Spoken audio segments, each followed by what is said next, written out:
முதல் வாசகம். செக்கரியா நூலிலிருந்து வாசகம். அதிகாரம் 2. இறைவசனங்கள் 1-5 மற்றும் 10-11 முடிய. நான் என் கண்களை உயர்த்தி பார்த்தபோது, இதோ, அளவு நூலை கையில் பிடித்திருந்த ஒருவரை கண்டேன். எங்கே போகிறீர் என்று நான் அவரை வினவினேன். அதற்கு அவர், எருசலேமை அளந்து அதன் அகலமும் நீளமும் எவ்வளவு என்பதை காணப்போகிறேன் என்றார். என்னோடு பேசிக்கொண்டிருந்த தூதர் திரும்பி செல்கையில் மற்றொரு தூதர் அவருக்கு எதிரே வந்தார். வந்தவர் முன்னவரிடம் இவ்வாறு சொன்னார். ஓடிச் சென்று அந்த இளைஞனிடம், நீ சொல்ல வேண்டியது, எருசலேமில் எண்ணிறந்த மனிதர்களும் திரளான கால்நடைகளும் இருப்பதால் அந்நகரம் மதிலில்லாத ஊர்களைப் போல் இருக்கும்.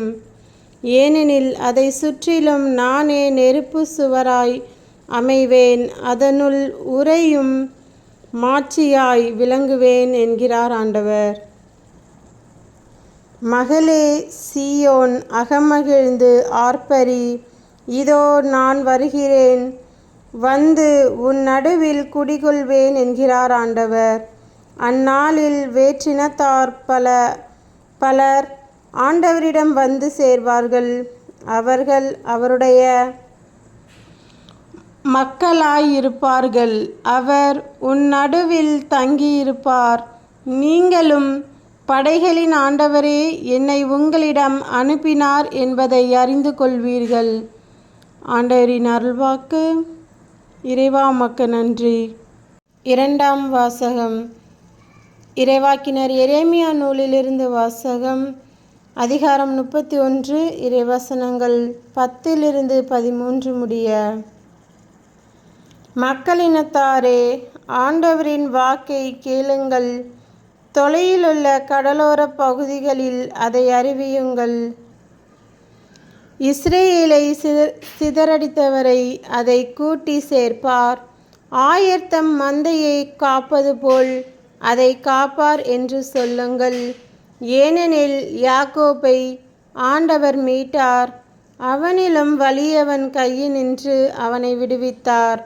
அவர்கள் வந்து சீயோனின் உச்சியில் பாடி மகிழ்வார்கள். தானியம், திராட்சை ரசம், எண்ணெய், ஆட்டுக்குட்டிகள், கன்றுகாலிகள் ஆகிய ஆண்டவரின் கொடைகளை முன்னிட்டு பூரிப்படைவார்கள். அவர்களது வாழ்க்கை நீர்வளம் மிக்க தோட்டம் போல் இருக்கும். அவர்கள் இனிமேல் ஏங்கி தவிக்க மாட்டார்கள். அப்பொழுது கன்னிப்பெண்கள் நடனம் ஆடி களித்திருப்பார். அவ்வாறே இளைஞரும் முதியோரும் மகிழ்ந்திருப்பர். அவர்களுடைய அழுகையை நான் மகிழ்ச்சியாக மாற்றுவேன். அவர்களுக்கு ஆறுதல் அளிப்பேன். துன்பத்திற்கு பதிலாக இன்பத்தை அருள்வேன். ஆண்டவரின் அருள்வாக்கு. இறைவா உமக்கு நன்றி. நற்செய்தி வாசகம். புனித லூக்கா எழுதிய நற்செய்தியிலிருந்து வாசகம். அதிகாரம் 9. இறைவசனங்கள் 43-45 முடிய.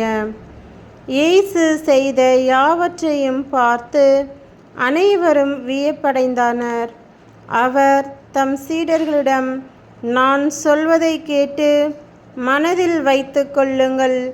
மானிட மகன் மக்களின் கையில் ஒப்புவிக்கப்படவிருக்கிறார் என்றார்.